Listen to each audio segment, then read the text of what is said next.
चलिए दोस्तों, last video को कंटिन्यू करते हैं जिसमें हमने पढ़ा था meaning of arrest and purpose of arrest.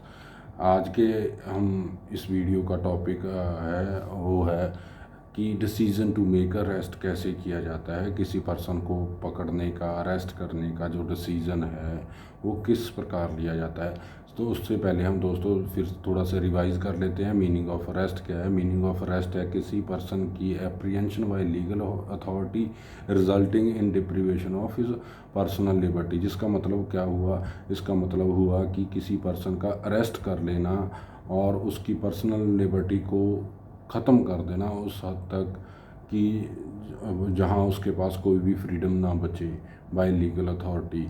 तो इसका मतलब क्या हुआ कि किसी जो अरेस्ट है वो किसी पर्सन की जो पर्सनल लिबर्टी है उस पर उसकी एक इन्फ्रिंजमेंट है और उस पर एक प्रहार जैसा माना जाता है। तो यदि किसी पर्सन की जो हम अरेस्ट कर रहे हैं उसकी पर्सनल लिबर्टी है उसको ख़त्म कर रहे हैं, तो हम वो जो डिसीज़न है टू मेक अरेस्ट वो दो बातों को ध्यान में रखते हुए लिया जाता है। एक तो personal liberty of the person and interest of the society.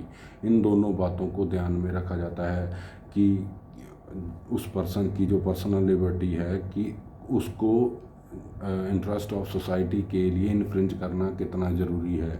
मान लीजिए किसी पर्सन ने एक सीरियस क्राइम किया और मर्डर कर दिया, ए ने बी का मर्डर कर दिया। उस केस में जो ए है और पुलिस ऑफिसर को ऐसा महसूस हो रहा है, ऐसा लग रहा है, रीज़न टू बिलीव है, महसूस होने का मतलब रीज़न टू बिलीव है कि जो ए है वो भाग जाएगा, विस्कॉन्ड हो जाएगा, जहाँ वो विटनेसेस जो हैं उनके साथ कोई मारपीट कर सकता है, झगड़ा कर सकता है, जहाँ जो एविडेंसेस हैं उनको नष्ट कर सकता है। इन केसेस में जो अरेस्ट है वो ज़रूरी हो जाता है कि उस पर्सन का अरेस्ट ज़रूरी हो जाता है। वहाँ तब उस केस में उस पर्सन को ए को विदाउट वारंट अरेस्ट किया जा सकता है। दोस्तों, बात उठती है कि किसी पर्सन के अरेस्ट के लिए जो कॉम्पिटेंट पर्सन कौन है डिसीज़न बनाने के लिए। तो सीआरपीसी में बताया गया है कि सबसे ज़्यादा कॉम्पिटेंट पर्सन एक मैजिस्ट्रेट है, जो जुडिशल मैजिस्ट्रेट है, जो कि किसी इन्फॉर्मेशन जो पुलिस की तरफ से आई हो, जहाँ स्यू मोटो हो, जहाँ ऑन कंप्लेंट हो और उसको रीज़न टू बिलीव हो जाता है कि इस पर्सन का अरेस्ट ज़रूरी है, ये मान लीजिए ये पर्सन का अरेस्ट ज़रूरी है, तो मैजिस्ट्रेट एक रिटन वारंट इशू करता है इन्वेस्टिगेटिंग ऑफिसर को या किसी अदर पर्सन को। रिटन वारंट उसमें क्या होता है? उसमें होती है कोर्ट का नाम होता है उसमें, और कोर्ट की सील लगी होती है, साइन होते हैं, अक्यूज़ का नाम होता है, उसने उसे किस ऑफेंस के लिए पकड़ा जा रहा है, क्या उस अक्यूज़ से कोई बॉन्ड भरवाया जाएगा, जहाँ उस बॉन्ड भरवा के उसको छोड़ा जा सकता है, जिसको हम बेलेबल वारंट कहते हैं, जहाँ उस अक्यूज़ के खिलाफ एक नॉन बेलेबल वारंट है। इन सभी बातों का उस वारंट में जिक्र होगा, उस वारंट में वो इन राइटिंग होगी। और जिस पर्सन, जैसे मान लीजिए वो वारंट जहाँ तो किसी पुलिस ऑफिसर को एड्रेस किया जा सकता है और जहाँ किसी अदर पर्सन जो अदर ऑफिसर है उसको भी एड्रेस किया जा सकता है। और उस पर्सन, जिस पर्सन को पुलिस, जहाँ अदर पर्सन को जिसको वारंट एड्रेस किया गया है, उसकी एक ड्यूटी होती है, उसको एक कमांड दी जाती है कि वो अक्यूज़ को पकड़े और पकड़कर कोर्ट के सामने पेश करे। और दूसरा सर्कमस्टांसिस क्या हो सकते हैं कि यदि किसी पर्सन ने कोई क्राइम किया है और उस पर्सन का अरेस्ट इमीडिएटली ज़रूरी है और नेसेसरी है, उस पर्सन के अरेस्ट करना कि वो भाग ना जाए, जहाँ प्रिवेंशन ऑफ किसी ऑफेंस, अदर ऑफेंस की प्रिवेंशन के लिए भी उस पर्सन के अरेस्ट की ज़रूरत है। इन केसेस में उस पर्सन को अरेस्ट किया जा सकता है विदाउट वारंट भी। अब दोस्तों, बात उठती है कि जो डिसीज़न है, अब एक डिस्क्रिशन दे दी गई है, एक बड़ी, ये जो अरेस्ट है एक बहुत बड़ी डिस्क्रिशन दी गई है इन्वेस्टिगेटिंग ऑफिसर को। जब कोई कॉग्निबल ऑफेंस होता है जिसकी इन्फॉर्मेशन उसको पुलिस ऑफिसर को मिलती है, सेक्शन 41 में क्या लिखा गया है? उसमें लिखा गया है कि when A police officer receives an information जो कि क्रेडिबल, रीजनेबल हो सकती है और जिसमें एक सस्पिशन पैदा होती है किसी पर्सन के ख़िलाफ़ कि इस पर्सन को अरेस्ट किया जाना चाहिए, इसने एक कॉग्निटिव ऑफेंस किया है, तो उस केस में जो इन्वेस्टिगेटिंग ऑफिसर है वो अक्यूज़ को अरेस्ट कर सकता है। दोस्तों, अब जो डिस्क्रिशन है वो उसको किस हद तक यूज़ कर सकता है, उस डिस्क्रिशन का मतलब क्या है, इसको ऑनरेबल सुप्रीम कोर्ट ने एंड वेरियस हाई कोर्ट ने कई केसेस में डिस्कस किया है। जैसे जोगेंद्र कुमार के केस में डिस्कस किया है, DK बासु के केस में डिस्कस किया है।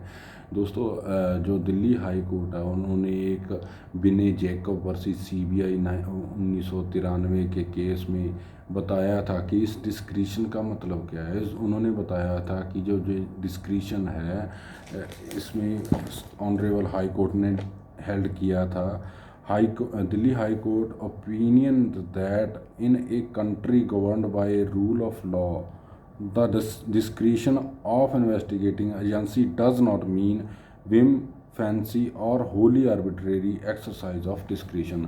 जो किसी भी कंट्री जैसे इंडिया है जिसको रूल ऑफ लॉ के द्वारा गवर्न किया जाता है, तो इंडिया में किसी पर्सन का अरेस्ट पुलिस ऑफिसर अपनी मनमर्जी से नहीं कर सकता। उसको एज़ पर लॉ अरेस्ट करना पड़ेगा, उसको अकॉर्डिंग टू सेक्शन 41 और अदर प्रोविजंस जो दी गई हैं उनके अकॉर्डिंग ही उस पर्सन का अरेस्ट किया जा सकता है।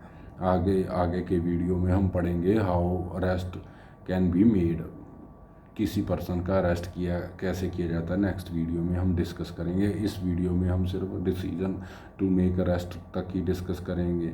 इस वीडियो में हम डिस्कस कर रहे हैं कि जो पर्सन है जो अरेस्ट करने जा रहा है, तो वो अपना फाइनल डिसीजन बनाने से पहले क्या क्या चीज़ें देखेगा। इसमें हमने सबसे पहले क्या देखा, पहले देखेगा कि वो पर्सनल लिबर्टी देखेगा उस पर्सन की, कि इस अक्यूज़ की पर्सनल लिबर्टी को इन्फ्रिंज करना कितना ज़रूरी है। और दूसरा देखेगा इंटरेस्ट ऑफ सोसाइटी, कि इस पर्सन यदि मान लीजिए अक्यूज़ पर्सन का अरेस्ट सोसाइटी के इंटरेस्ट में है या उसके अगेंस्ट है, तो इन दोनों बातों का ध्यान रखेगा। और उसके बाद वो एक देखेगा कि जो इन्फॉर्मेशन मिली है पुलिस ऑफिसर को वो कितनी क्रेडिबल है। उसके यहाँ जैसे FIR के दौरान यदि कोई कॉग्निटिव ऑफेंस के रिलेटेड इन्फॉर्मेशन आती है तो पुलिस ऑफिसर कोई प्रीलिम इंक्वायरी नहीं कर सकता, परंतु यदि अरेस्ट के टाइम पर पुलिस ऑफिसर अरेस्ट से पहले कोई इंक्वायरी करता है तो उसको हम इलीगल नहीं कह सकते। ये पुलिस ऑफिसर का डिस्क्रिशन है। और जो रूल ऑफ लॉ है वो भी यही बताता है कि किसी पर्सन की लिबर्टी को इन्फ्रिंज करने से पहले एक इंक्वायरी ज़रूर होनी चाहिए, ताकि इससे ये डिटरमिन किया जा सके कि जिस पर्सन का अरेस्ट किया जा रहा है उसका अरेस्ट क्यों ज़रूरी है, और क्या उस पर्सन के अरेस्ट के बिना भी काम चल सकता है। यदि उस पर्सन के अरेस्ट के बिना काम चल सकता है तो उस पर्सन को अरेस्ट करने की कोई ज़रूरत नहीं, उस पर्सन से एक बॉन्ड भरवा लिया जाता है और उसको छोड़ दिया जाता है। और उसके बाद क्या जो इस बात को भी देखा जाता है कि यदि किसी पर्सन ने ऑफेंस किया है वो बेलेबल ऑफेंस है या नॉन बेलेबल ऑफेंस है। यदि वो बेलेबल ऑफेंस है तो उस पर्सन को तुरंत ही बॉन्ड भरवा के पुलिस ऑफिसर छोड़ सकता है। यदि वो नॉन बेलेबल ऑफेंस है तो उन केसेस में जो डिस्क्रिशन है वो उस पर्सन का राइट नहीं रह जाता, बेल का अक्यूज पर्सन का राइट नहीं रह जाता। वो अब डिस्क्रिशन ऑफ कोर्ट हो जाती है कि उस पर्सन को बेल दी जाए या नहीं दी जाए। तो कोर्ट सेक्शन 437 के अकॉर्डिंग उसको देखेगा कि इस पर्सन को बेल दी जानी चाहिए या नहीं दी जानी चाहिए। इन सभी बातों को हम आगे की वीडियोस में डिस्कस करेंगे, किसी पर्सन को बेल कैसे दी जा सकती है। तो इस वीडियो में हमने क्या डिस्कस किया कि किसी पर्सन को अरेस्ट करने से पहले जो पुलिस ऑफिसर है वो एक इंक्वायरी करके देखेगा कि जो इन्फॉर्मेशन उसे रिसीव हुई है वो कितनी क्रेडिबल है। अब बात उठती है कि जो यदि मैजिस्ट्रेट वारंट इशू करे तो उस केस में क्या होगा। मैजिस्ट्रेट यदि वारंट इशू करता है तो जो पुलिस ऑफिसर है उसके पास एक रिटन ऑर्डर होता है उस अक्यूज़ को पकड़कर कोर्ट के सामने पेश करने का। तो वहाँ पर पुलिस ऑफिसर की कोई डिस्क्रिशन नहीं होती है, वो सिर्फ ऑर्डर्स को फॉलो करता है और उस पर्सन को अरेस्ट करके कोर्ट के सामने पेश करता है। दोस्तों, अब बात उठती है कि यदि किसी पर्सन को अरेस्ट किया जाता है तो section 57 of CRPC and 167 of CRPC बताते हैं कि यदि किसी पर्सन को अरेस्ट किया गया है तो उस पर्सन को विदिन 24 आवर्स पुलिस के सामने पेश करना मैजिस्ट्रेट के सामने पेश करना होगा। यदि पुलिस ऑफिसर मैजिस्ट्रेट के सामने विदिन 24 आवर्स पेश नहीं करते तो मैजिस्ट्रेट के पास पावर है कि वो पुलिस ऑफिसर से क्वेश्चन पूछ सकता है कि वो क्यों नहीं उस अक्यूज़ को पेश कर पाए, वो in whose custody such accused is, किस पर्सन की कस्टडी में वो अक्यूज़ है। यदि यदि कोर्ट सेटिस्फाई हो जाता है कि ये पुलिस ऑफिसर्स ने आर्बिट्रेरली उस पर्सन को कस्टडी में रखा है तो मैजिस्ट्रेट इन केसेस में एक इंक्वायरी ऑर्डर कर सकता है जिससे एक एक्शन ले सके उन पुलिस ऑफिसर्स के ख़िलाफ़ जिन्होंने जो लॉ है विदिन 24 आवर्स मैजिस्ट्रेट के सामने पेश करना किसी अक्यूज़ को उसको इन्फ्रिंज किया है, तो उसको ब्रीच ऑफ लॉ के लिए हेल्ड लाइबल भी बनाया जा सकता है। तो दोस्तों, इसके बाद हम पढ़ेंगे कि types of arrest. Next video में हम डिस्कस करेंगे types of arrest. Type of arrest क्या है? पहला टाइप है कि arrest made in pursuance of a warrant issued by a magistrate, जिसको हम with warrant, arrest with warrant भी कह सकते हैं। और दूसरा है arrest made without such a warrant but made in accordance with some legal provision permitting such arrest, जिसको हम कह सकते हैं अरेस्ट विदाउट वारंट।